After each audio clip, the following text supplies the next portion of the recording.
Hey guys, please subscribe to Gooner Fanzine TV.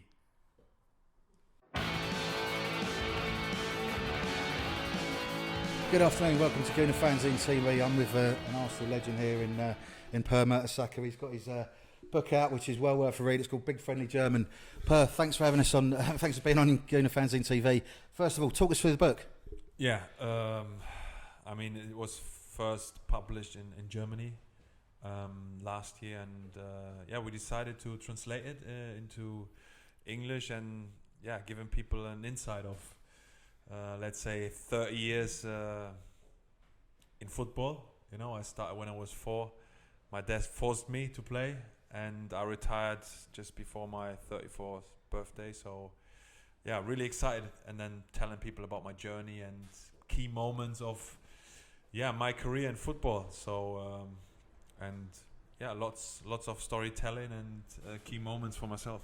Absolutely. I mean, I love that tweet you put out the other day about saying books were an important part of your career as a player with all the travelling, and you were really honoured to be able to write a book. What message have you got to Arsenal fans in terms of wanting to buy the book? What would you say the highlight for Arsenal fans is in the book?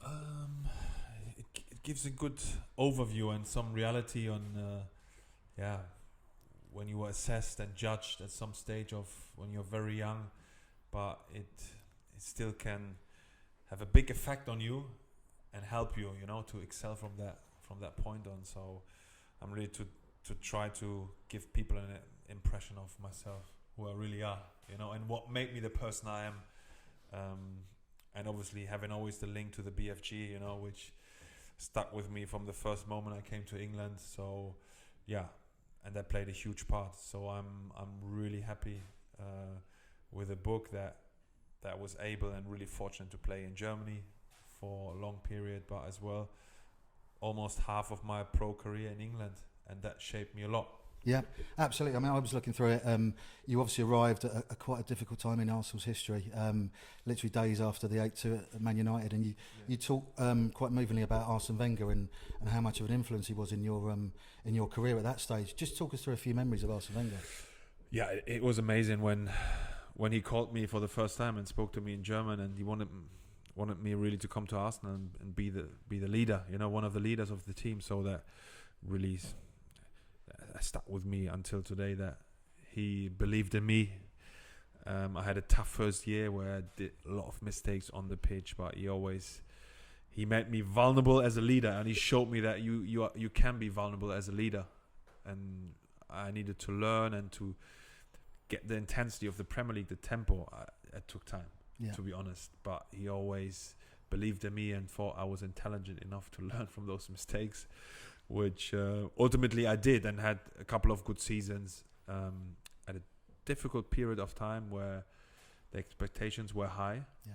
Deservedly, we deserved to be high because Arsene Wenger made the club very successful in that time span, but as well was a huge burden, which ultimately led us to win some FA Cup triumphs, FA Cup titles, but we couldn't deliver on the Premier League front, which is not only big regret, but big responsibility of the players that he had to go at one stage. Absolutely. I mean, you touch on it in your book, really. You were saying about Arsene Wenger's strengths, that he was so calm and he had true belief in all his players. But you also made I don't know if it was a cryptic remark, but you said that was his biggest strength, inferring that potentially there was a weakness there as well. What do you think Arsene's weakness was?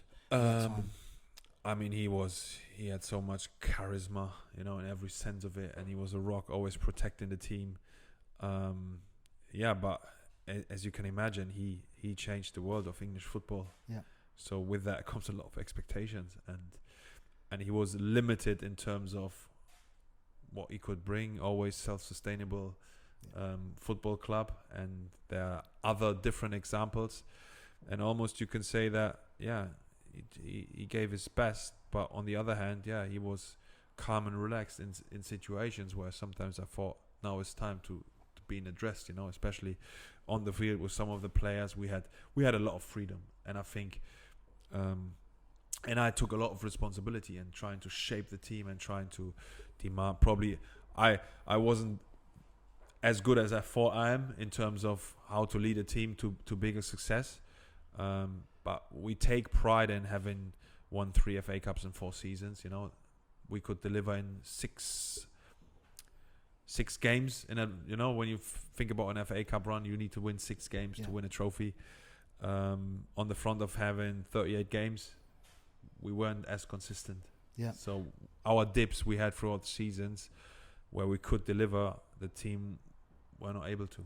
Absolutely. Why do you think that was, though? You try and analyse it in your book slightly, but was it a lack of character potentially, or was that too simplistic? You talk anything really that you would come up with, a lack of quality in crucial moments where champions deliver in certain kind of moments, especially when you have 38 games. And from a setback, champions can recover very quickly and bounce back. We could do sometimes when the neck was on the line to reach Champions League football. We had some good runs, but probably the best chance when we won against Leicester that season. And when you think that champions then understand that we need to go from here and kickstart from here, we couldn't really deliver. And that is, probably the regrets, you have after your career. But in terms of being fortunate to kind of influence the club and kind of given the opportunity now to influence some of the young players, there's real pride for myself. But in those situations and going back and reflecting on situations, I regret a lot. What was your biggest regret then? I don't know. I think when Leicester won the title, possibly. When you look at the season, you think about that was really the chance we had, because all the other big teams did really struggle, and we were there. And Arsenal beat them 5-2 at Leicester and 2-1 at the Emirates, didn't they? Yes. So I think they lost 3 games, and we won 2 against them.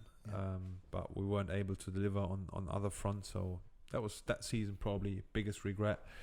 But still lots to take from it. So the level where we are, and let's say the criticism we took from that almost went in towards with a manager we can't win, with the squad and the manager we can't win those trophies. Our ambition is to go higher. So there's a lot of change happening right now at the club, and we hope for a better future really in terms of can we compete with Premier League titles and Champions League titles, because at the moment we're not.